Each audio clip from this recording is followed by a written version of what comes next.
Hola, nos encontramos en este especial de escritoras de Casa Macondo gracias al apoyo de Confama. En este momento nos encontramos con la escritora María Antonia León.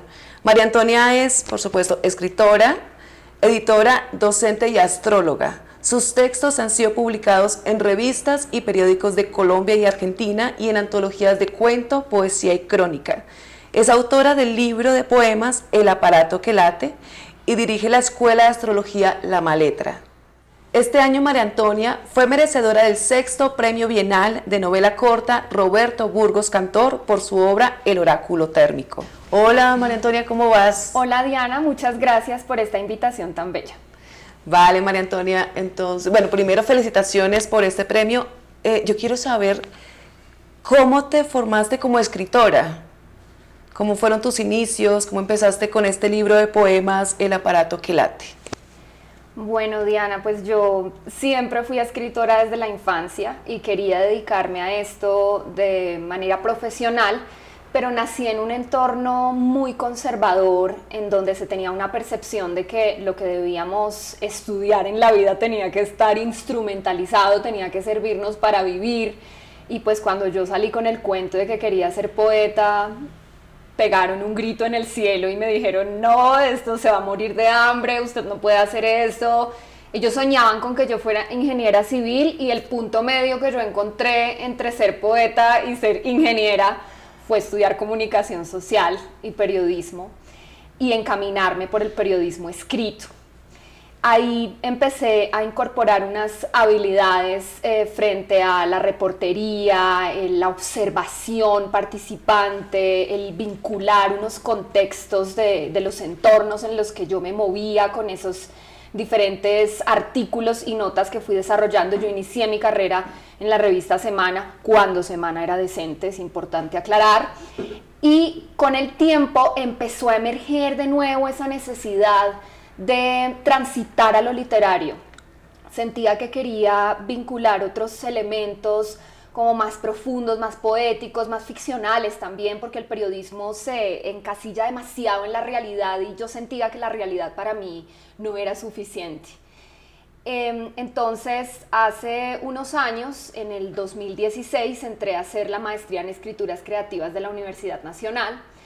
Yo venía desarrollando una carrera como poeta de forma empírica desde la infancia, pero cuando yo debí tomar la decisión de qué línea tomar, si poesía, narrativa, guión cinematográfico o dramaturgia, yo dije, no, yo no voy a estudiar poesía porque en mi fuero interno yo sentía que la poesía no se podía aprender, o sea, que era algo muy orgánico.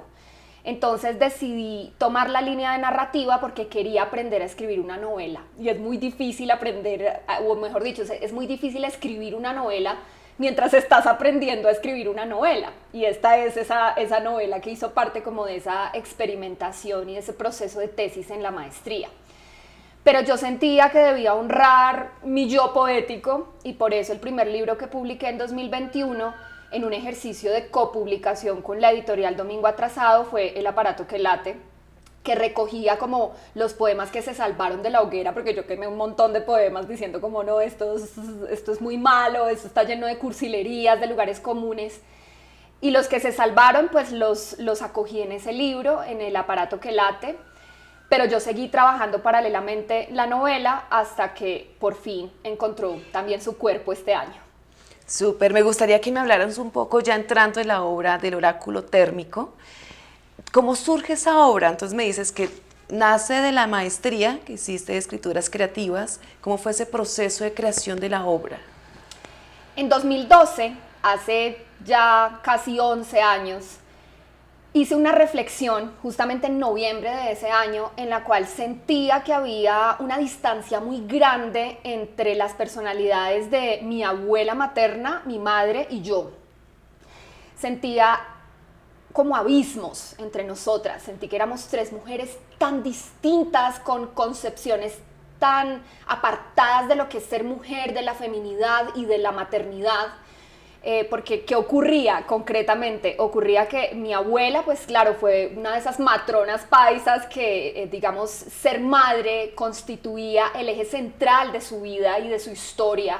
su familia era como una cuna para ella, ¿no? Como el espacio para anidar su cuerpo y su vida.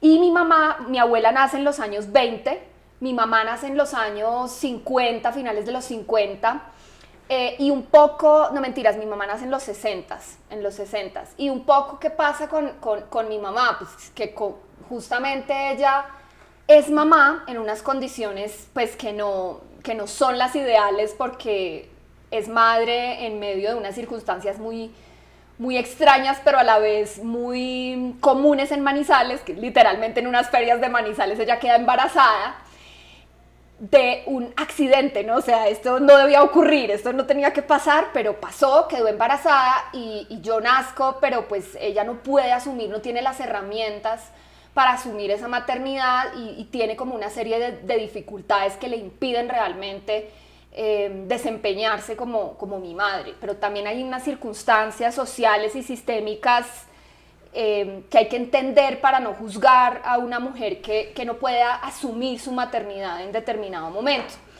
Yo nazco en los años 80 y mi decisión desde muy temprano en la vida es: yo no voy a ser mamá, yo no quiero ser mamá, ¿sí?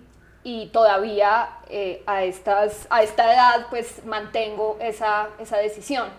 Entonces para mí era muy interesante descubrir esa gran distancia que había entre las tres. Yo quería construir una novela donde pudiera contar la historia de 3 generaciones de mujeres y cómo hay una interlocución entre esos modos de entender la maternidad y de relacionarnos con el cuerpo.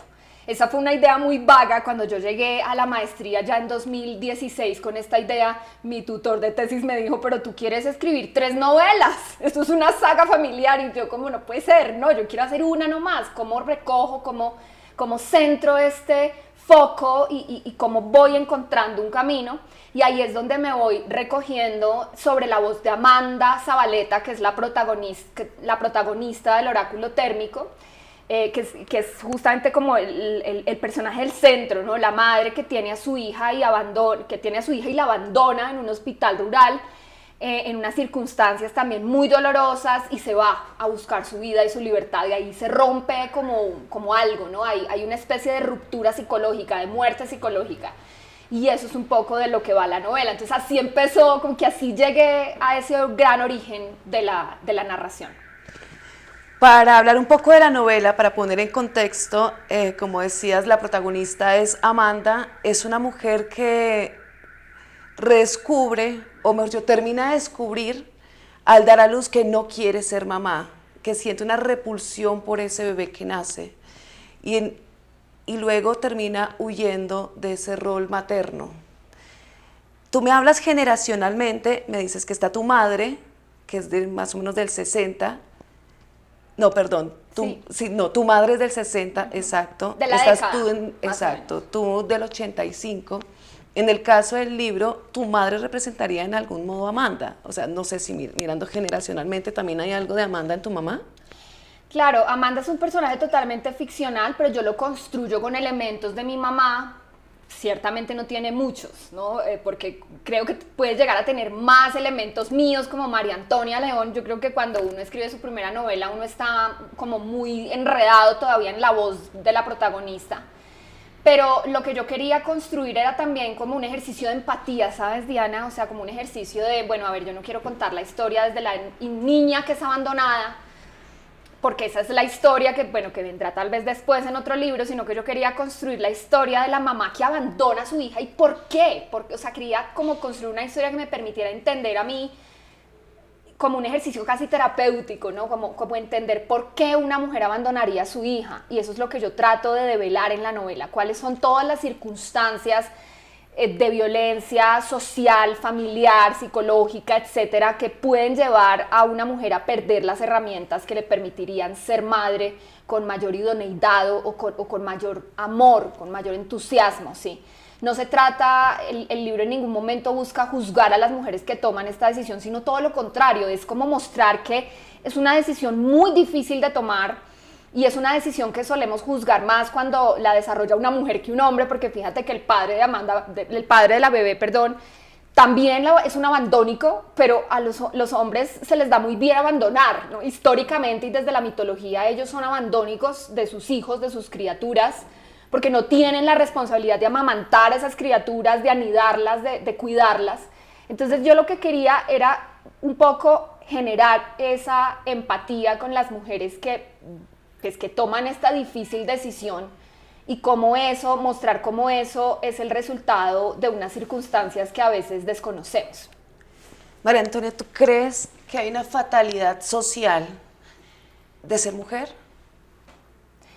Sí, y de hecho hay algo que en estos días he vuelto como a ser consciente en mí, y es que cuando yo era niña, yo odiaba ser mujer. Yo pensaba que ser hombre habría sido mucho mejor, porque en mi contexto familiar era mejor ser hombre que ser mujer. O sea, si eras hombre podías tomar whisky, si eras mujer tenías que estar en la cocina picando zanahorias todo el día. ¿Sí? Si eras mujer tenías que barrer la casa, hacer muchos ejercicios domésticos. Si eras hombre podías tener un trabajo, podías tener una casa, podías tener una familia. Si eras mujer eras humillada, si eras hombre eras adorado. Entonces, en un sistema que tiene como todo este comportamiento machista tan naturalizado, ¿qué puede pensar una niña? Pues lo que piensa una niña es, ¿por qué no nací niño? Si hubiera nacido niño tendría más posibilidades que siendo niña, ¿no? Siendo niña ahora entonces me va a tocar recogerme en la cocina y atender y cocinar y cuidar, y no voy a poder hacer esto otro que a mí me parecía tan fascinante, ¿sí? Que era como salir a la vida y tener libertad, tener un poco más de poder sobre mis propias decisiones. Entonces yo creo que ahí sí se genera una fatalidad, que no debería ser así, ¿sí? No debería ocurrir de esa forma. Y la verdad yo pues nací en los 80 y sentía esto claro, estamos hablando de Manizales, yo nací en Manizales, también una ciudad muy diferente a Bogotá, una ciudad mucho más conservadora, con unas visiones de la vida más cerradas, pero con todo y eso creo que es una fatalidad que una niña, digamos que reniegue de su género y de su propia sexualidad prácticamente, porque hay un entorno que le está mostrando algo tan enrarecido y tan extraño. Y creo que lo más triste es que a lo largo de mi vida he ido descubriendo que eso pues trasciende a los territorios, a las edades y a las familias. Yo me he encontrado en muchos espacios con mujeres, porque soy tallerista como tú, en donde lo raro es encontrar una mujer que no haya sufrido un abuso, lo raro es encontrar una mujer que no haya sufrido un acoso por parte de su entorno, lo raro es encontrar a una mujer que haya vivido con total plenitud su proceso de crecimiento y desarrollo como mujer. Y eso duele mucho porque significa que somos mujeres pero estamos muy heridas, ¿no? Y hay unas heridas que provienen de naturalizar el machismo. Pero voy a hacer un corto. De pronto aquí tienes un poquito de labial. Exacto, tranquila. No, simplemente eso para ahorita. ¿Ya? Sí, es que fue ahorita. No, ya. Yo lo corto acá, tranqui. Sigamos. Exacto. Él me quita el labial. Listo. No, está perfecto. Sino que de pronto cuando te veas. Retomas donde ibas. No, ya habías Sí, hecho donde corto ibas a formular tú la pregunta. de la pregunta. Exacto. Yo te Listo. aviso cuándo, dale. En el libro, tú me dices. Sí, ya. Cuando uno lee tu obra, uno no entiende cómo una mujer, digamos, que no ha sentido los dolores del parto, que no ha sentido el tener a un ser en el vientre, logras hacer unas descripciones que son impresionantes y muy acertadas sobre el proceso de la maternidad. ¿Cómo logras ese lenguaje tan fuerte? O sea, eso es, no sé, me gustaría como compartir una parte de esas descripciones que tú haces. Espera, eso está al principio de la obra cuando Amanda da a luz. Dice: las enfermeras, vestidas con sus atuendos púrpura, se mueven frenéticamente del pasillo a la sala. Nunca miran a los ojos de sus pacientes, siempre lo hacen directo al cuerpo. Una de ellas se lleva a la bebé y me deja sola con esta carnicería. Caen 2 gotas de agua de un grifo empotrado en la esquina deformada y aparece otra enfermera por la boca de la sala. Se agacha entre mis piernas encorvadas y me lava con una manguera. El chorro alivia esa encía que duele y al mismo tiempo place cepillar. Su voz elástica, que escucho con los oídos tapados de agua, me explica lo que está a punto de ocurrir. La anestesia con bolsas de hielo y los puntos de sutura para tratar el desgarro perineal. Sus palabras se desdibujan en el paisaje imperceptible de la ventana mientras me mueve el cuerpo de títere. Lo frota con algodones y gasas. A mi alrededor caen las compresas ensangrentadas. Algo murió conmigo en esta sala. Una parte de mi espíritu se convirtió en una rata que camina con las vísceras por fuera.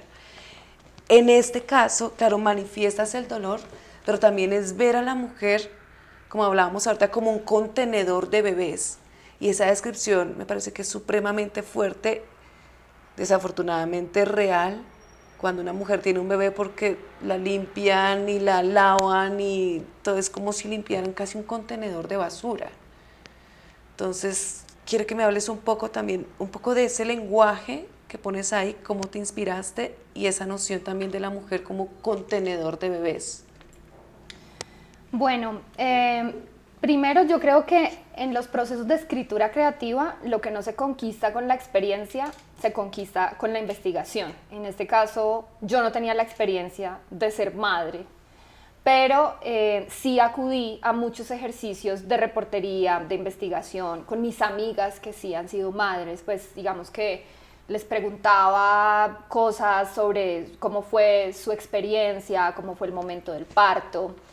Empecé también a leer muchos artículos, me metía así como a foros de madres primerizas, les mentía, obviamente les decía que yo también estaba embarazada, de un colon irritado, pero igual digamos que funcionaba el juego porque mi interés era justamente penetrar en esa intimidad y entender cómo se podía desarrollar un parto de esa naturaleza, también en un contexto muy específico porque este es un parto que se da en los años 80 y en un hospital rural, estamos hablando de Chinchina, Caldas. Entonces era también como buscar la forma de recrear, porque es muy diferente cómo va a ocurrir un parto en Bogotá, Colombia, en la clínica Chayo, a cómo va a ocurrir en un hospital en medio de la ruralidad colombiana. También acudí a amigas médicas que transitaron por esos hospitales en su rural, y todo ese flujo, ese coro de elementos me fue dando como las imágenes poéticas para construir estas escenas. Yo trabajo la narrativa con base en imágenes poéticas. Si yo tengo la imagen poética, ya puedo transitar a la narración. Si no tengo todavía la imagen poética, para mí es imposible empezar a contar una historia así como tan desnuda. Entonces ese fue como un elemento, y yo creo que ahí la imaginación juega también un papel fundamental en el proceso de escritura, ¿no? Como poder desdoblarme, ponerme en esa situación, darle la oportunidad a mi cuerpo, porque el cuerpo tiene memoria, y en vidas pasadas yo sí tuve hijos. Entonces, desde esa memoria también que nos entregan algunos lenguajes esotéricos como las constelaciones familiares, los registros akáshicos, uno puede recuperar esa memoria de vidas pasadas y transitar a esto que está pasando aquí, ¿no? Entonces creo que esos fueron como los elementos que me ayudaron a construir esos momentos de la historia. Efectivamente, encontré algo que me pareció también tan poderoso. Yo creo que esta es una novela que hace muchas denuncias frente a lo que ocurre con la vida de las mujeres, y algo que encontré es que también existe una violencia obstétrica muy naturalizada en los procesos de gestación y de parto. Y es una violencia obstétrica que de hecho viene de antaño, porque nuestras grandes matronas de la civilización parían en cuclillas, y ahí había también un proceso de conexión entre el cielo y la tierra, el bebé que baja del cielo, el espíritu que baja del cielo y encarna en un cuerpo que cae sobre la tierra. Esto incluso simbólicamente y desde el mito tiene mucho sentido, pero los partos modernos se desarrollan con una mamá que está acostada de manera casi horizontal, y esto solamente le facilita la interacción al médico, no a la madre que está pariendo. Y es que realmente hacia allá se fue conduciendo la medicina occidental, ¿no? Busquemos la comodidad del médico, pero no la comodidad de la madre parturienta, y eso ya es violencia obstétrica. Entonces yo pensaba en que este proceso se podía hilar muy bien con la historia que yo quería contar, porque claro, es una madre que no quiere ser mamá, pero que además en el proceso de ser mamá se encuentra con un montón de violencias, ¿sí? Entonces, pues peor, es como una doble o triple tortura. Hay una tortura psicológica, hay una tortura física, pero también hay una tortura sistémica, porque literalmente hay un entorno que ni siquiera le está facilitando a ella el dar a luz. Entonces yo creo que todo eso entraba en interacción para construir como un entorno casi terrorífico. Gracias, María Antonia. Les recordamos que estamos en este especial de Casa Macondo de Mujeres Escritoras, gracias al apoyo de Confama. Entonces, bueno, siguiendo con el libro, pones una tragedia como la que fue de Armero, también como personaje casi de la historia, como un protagonista espacial. ¿Cómo es ese cruce entre Amanda y esa tragedia ocurrida en el 85? Bueno, primero pues yo llegué a esta tragedia de una manera muy particular, porque yo nunca tuve como la decisión consciente de situar esta historia en la tragedia del volcán Nevado del Ruiz en 1985, pero yo empecé a construir a los personajes de la novela con base en una técnica astrológica. Yo les hice la carta astral a todos los personajes para poder construir como toda esta complejidad y esta profundidad psicológica que tienen. Y en el momento en el que hice ese proceso, que además es muy chévere porque uno se siente como una diosa ahí creando humanos, yo empecé a cruzar elementos que para mí eran importantes dentro de los personajes, y un elemento que era fundamental era, por ejemplo, la visión del agua desde la astrología. El agua representa todo el mundo emocional, la psicología y los linajes familiares. Entonces yo me imaginaba que la abuela era una mujer Cáncer, la madre abandónica era una mujer Piscis, y la niña abandonada era una niña Escorpio. Escorpio tiene que ver con estos procesos de muerte y renacimiento, de transformación, es muy plutónica la cosa con Escorpio. Entonces, al cruzar los elementos, también tomé como otra decisión ya de pronto un poco más caprichosa, y es que yo quería que la niña abandonada naciera en el año en el que yo nací, que es 1985. Yo soy una librana, y yo nací antes de que explotara el volcán. Cuando yo tenía 40 días de nacida, explotó el volcán el 13 de noviembre. Y algo ahí sí muy particular que ocurrió es que, como yo nací en Manizales, yo recuerdo que a mí me contaron que yo nací en medio de unas lluvias de ceniza que caían sobre la ciudad y que llegaban a los techos y todo. Entonces, para mí siempre fue una imagen poética muy poderosa el nacer en medio de una lluvia de ceniza. O sea, ¿quién nace en medio de una lluvia de ceniza? Eso ya es como una especie de presagio de la fatalidad. Pero cuando yo decidí la fecha concreta de nacimiento de esta niña de la novela, yo dije, yo no quiero que sea Libra, sino más bien Escorpio, porque es que Libra somos a veces como tan corteses, como que somos tan acomodadas y a veces como tan condescendientes. Yo quería que la personalidad de esta bebé, aunque no se fuera a mostrar, porque igual ella queda ahí, fuera como más fuerte, más determinada, más escorpiana. Y cuando hice los cruces, pues llegué a esa fecha exacta, el 13 de noviembre, al explorar el contexto encuentro Armero, y tomo la decisión como, bueno, si lo que yo quiero contar es como una muerte psicológica y cómo se transforma psicológicamente una generación de mujeres y en otra, pues eso lo mostró el volcán ese día y en ese momento y en ese territorio. Entonces me pareció que tenía mucha congruencia. Ahí empecé a construir imágenes poéticas en las cuales sentía que el cuerpo de las mujeres era como un volcán que erupciona, que tiene fluidos, que sube y baja de temperatura mes a mes.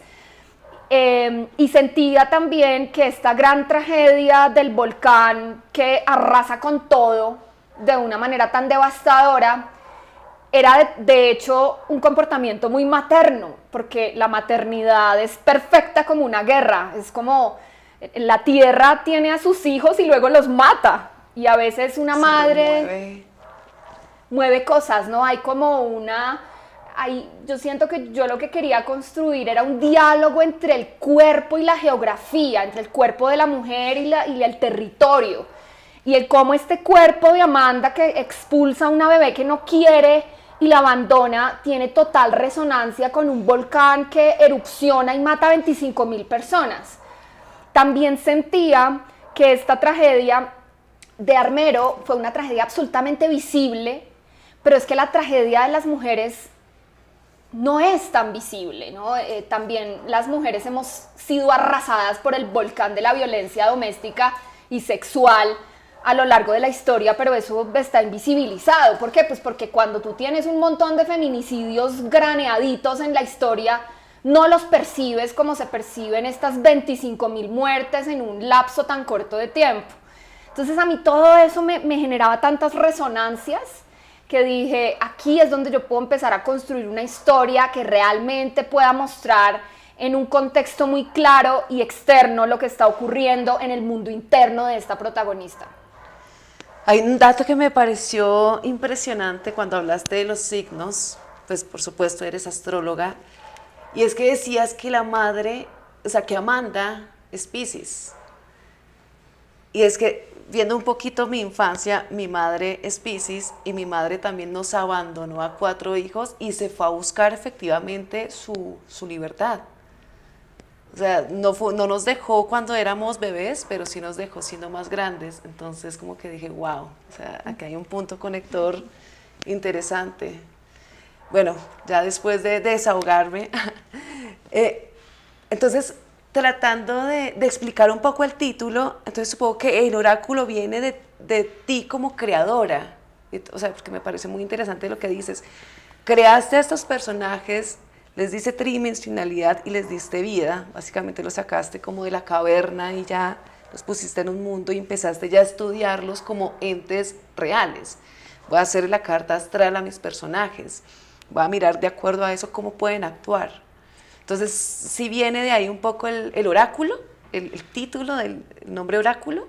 Pues nunca lo había pensado, Diana, pero ahora que lo dices, seguro puede haber una resonancia ahí. Yo puse el nombre oráculo porque yo siento que el volcán fue un oráculo térmico, ¿sí? El volcán anunció que iba a explotar, ¿cierto? O sea, generó temblores, creó fumarolas, empezó a matar peces en los ríos por el agua contaminada de azufre. O sea, como que el volcán empezó a decir, oigan, me estoy llenando de fuego y creo que voy a explotar, ¿no? Lluvia de ceniza, ¿no? Y la gente no hizo nada. Es muy impresionante, por ejemplo, cuando uno lee un libro como el de Juan David Correa, que se llama El barro y el silencio, ver cómo realmente la ceniza caía a borbotones sobre Armero, días antes de que explotara el volcán, 3 días antes, una lluvia de ceniza brutal. Y yo pienso y digo, o sea, si empieza a caer una lluvia de ceniza sobre esta ciudad y veo que Monserrate realmente es un volcán y se está activando, yo empiezo en polvorosa y me voy para salvar mi vida. ¿Cómo es posible que ellos hayan naturalizado ese comportamiento tan claro en el que la naturaleza estaba anunciando una tragedia?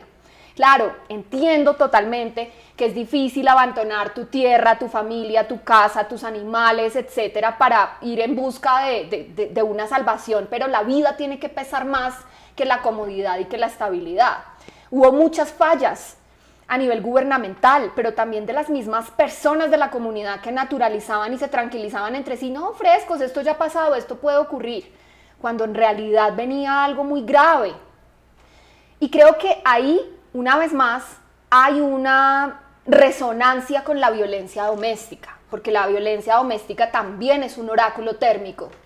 También empieza a anunciarse de una manera primero suave, primero con palabras que se van alzando de tono, luego viene una pequeña cachetada, luego te jalan el pelo, luego te tiran contra una ventana y al final te matan.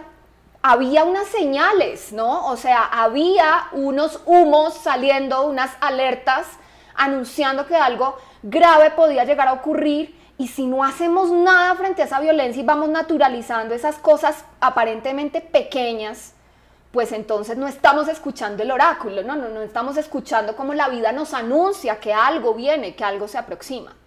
Entonces yo me imaginaba más como la resonancia desde este lugar, ¿no? El oráculo térmico el volcán es un oráculo térmico que anuncia lo que va a ocurrir, lo que puede llegar a pasar, y la violencia doméstica también es un oráculo térmico que también anuncia lo que puede llegar a pasar. Que era el pasado de esta mujer hasta que detonó en Amanda. Exactamente, porque sin hacer mucho spoiler, eso es lo que ocurre realmente en la novela. O sea, la novela va buscando cuáles son las señales que hubieran permitido descifrar que esta mujer iba a abandonar a su hija, y resulta que las señales estaban todas ahí. O sea, hay una educación en donde se están enrarecidos los roles familiares y hay unas violencias que están silenciadas, y eso pues obviamente va generando unos conflictos psicológicos que pueden detonar en decisiones como esta.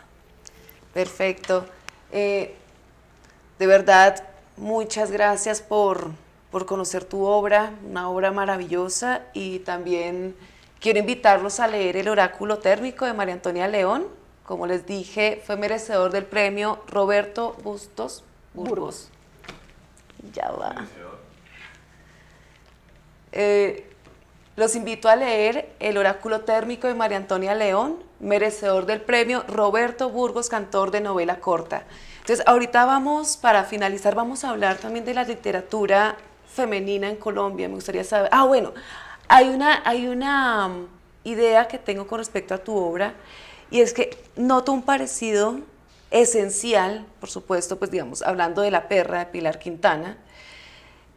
La perra tiene un lenguaje distinto, por supuesto, una geografía distinta, pero en el fondo hay algo parecido con respecto a la maternidad. Te quería preguntar si de algún modo es un referente para tu obra. Sí, es un referente, pero no creo que haya un parecido, porque justamente La perra de Pilar Quintana es un libro que nos habla sobre una mujer que sí quiere ser madre, pero ha transitado los 40 y ya no puede serlo. O sea, o digamos que ya hay un cuerpo al cual es más difícil gestar, ¿no? y parir. Entonces, lo que ocurre con esa protagonista de esa novela es que empieza a transitar por la frustración de no poder ser mamá, se convierte en madre adoptiva de una perra, y la perra a quien está maternando es una perra que realmente no quiere ser maternada, sino que quiere libertad, quiere huir, quiere escapar. En El oráculo térmico estoy contando la historia de una mujer que no quiere ser mamá y que sí lo es. O sea, aquí digamos que el movimiento narrativo de ambas novelas es muy diferente.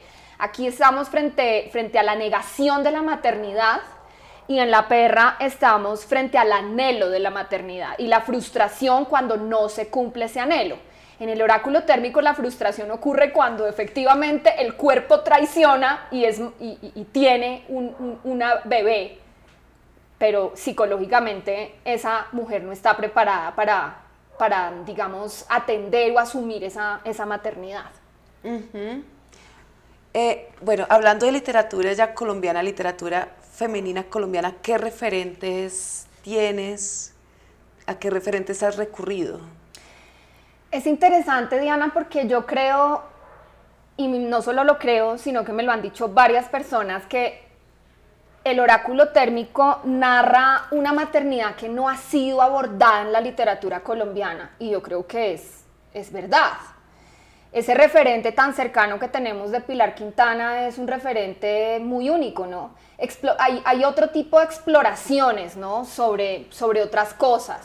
Yo creo que en los libros de nuestras abuelas escritoras, por ejemplo, Sofía Ospina, Rosario Grillo de Salgado, Soledad Costa de Samper, Elisa Mújica, se abordan unas maternidades muy desde lo tradicional, ¿no? Muy desde esto de ser mamá, y incluso hay un cuento, bueno, en un libro de Sofía Ospina que se llama La abuela cuenta, hay algo hermoso porque nos muestra cómo en esos contextos en Medellín en el siglo pasado, ni siquiera siglo XX, sino como finales del siglo XIX, inicios del siglo XX más o menos, cuando iban a nacer un bebé, básicamente le decían a todo el mundo, viene la Virgen, se tienen que ir porque viene la Virgen. O sea, viene la Virgen a traer un bebé, no vayan a ver este parto terrible y desgarrador. O sea, necesitamos mantener una romantización alrededor de lo que significa ser mamá. Entonces todos los demás hijos y todos los demás hermanos se iban de la casa para que esto que es trágico y terrible pudiera ocurrir en el silencio y en la soledad. Y justamente este fin de semana estaba en un evento en el que yo hablaba sobre cómo los partos normalmente y sobre todo en esa época generaban unos desgarros vaginales que eran súper dolorosos para las mujeres que los padecían. Y un hombre en la sala dijo, no, pero yo no creo que eso haya sido así, mi mamá tuvo 12 hijos y yo jamás me enteré de eso.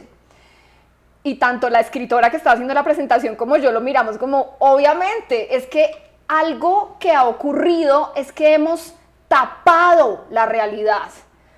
Y como ser madre y tener un hijo es tan bonito y lo hemos romantizado a esos niveles, pues entonces consideramos que eso ocurre de una forma bonita, limpia y natural, y estamos acostumbrados además a ver unos referentes en las películas donde los niños ni siquiera nacen con sangre, sino que nacen y ya están súper perfumados y rosaditos.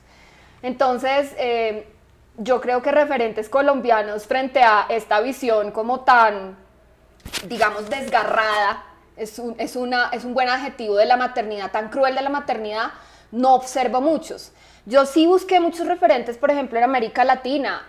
Para mí fue, por ejemplo, muy valioso leer 9 lunas de Gabriela Wiener, o leer Apegos feroces de Vivian Gornick, libros que de alguna manera nos han ayudado como a entender un poquito, bueno, a ver, qué pasa en la relación madre-hija o cómo se trabajan estos asuntos. Pero yo creo que en la literatura colombiana seguimos teniendo una visión muy romantizada y muy clásica de la maternidad. De hecho, cuando yo salí con este libro, yo pensaba o sea, yo decía, ¿qué va a pensar la gente? Bueno, yo escribo sin pensar en mis lectores. Mi mismo editor me decía, es un libro denso, quién sabe si le vaya a gustar a muchas personas. Pues hasta ahora yo he encontrado que ha habido unas resonancias y que incluso hombres que han leído el libro, pues yo pensaba que era un libro como más escrito para que lo leyeran las mujeres, y hay hombres que lo han leído y me han dicho, oye, gracias, porque no me imaginé que fuera así tan terrible. Entonces creo que también ahí se está generando como una pequeña educación obstétrica sin querer queriendo. Perfecto, María Antonia. Una última pregunta antes de cerrar contigo. ¿Tú crees que hay una diferencia entre la literatura femenina y la literatura feminista? Uy, qué pregunta tan difícil. Diana, a ver, yo pienso que sí, porque creo que es más factible encontrar literatura femenina escrita por hombres que encontrar literatura feminista escrita por hombres, y me parecería que esa podría ser una diferencia, ¿cierto? Cuando hablamos de literatura femenina, yo me imagino un poco como unos lenguajes que transitan de la acción externa a la acción interna, y unas novelas que de pronto pueden construirse desde lo que Milán Kundera nombraba la novela psicológica en el arte de la novela, que es como tratar de contar qué está pasando en el interior de los personajes en lugar de solo recogernos sobre sus actividades o comportamientos externos y físicos. Y me parece que eso ya es empezar a observar lo femenino. Gastón Bachelard hace una diferenciación y dice lo femenino es el ánima y lo masculino es el animus, ¿no? Y el animus tiene que ver como con un optimismo, como con un movimiento, la acción. Con la acción, y el ánima tiene que ver con un proceso más contemplativo y reflexivo que se está ordenando desde el templo interno.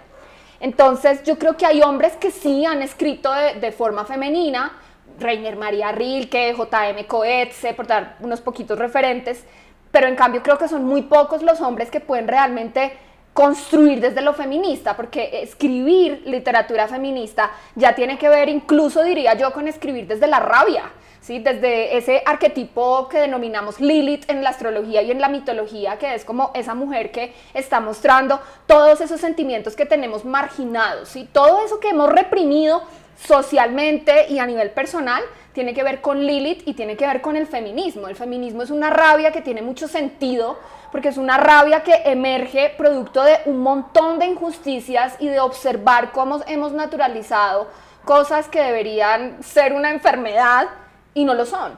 Entonces ahí encontraría yo la diferencia. Y sí creo que hay mujeres que estamos escribiendo desde el feminismo. Lina Menuare tiene un ensayo hermoso que se llama Contra los hijos, y ahí también hay una escritura desde la rabia, ¿no? Como una cosa que está escrita desde la rabia, desde por qué esto está pasando así, de esta manera. cómo me desnudo y cómo me desligo de estas visiones tan patriarcales de lo que significa ser hombre y lo que significa ser mujer y de lo que significa tener hijos, cuando estamos en un mundo que ya cambió. Es que ya no estamos en el siglo XIX, ya estamos muy lejos de allá y de esas visiones de romantizar el ser madre o el ser padre. Y creo que eso es el feminismo. El feminismo es como empezar a hacernos las preguntas que de pronto nos hemos hecho, pero luego hemos dicho, no, eso mejor no lo pensemos porque eso está como feo. No, es que la literatura también tiene que narrar lo feo, lo grotesco. Muchísimas gracias, María Antonia, por tus reflexiones. También, de verdad, muchísimas gracias por escuchar este especial de escritoras colombianas de Casa Macondo, gracias al apoyo de Confama. Y bueno, les repito, de verdad, invitados e invitadas a leer el libro Oráculo Térmico de María Antonia León. Muchas gracias. Vale, muchísimas gracias.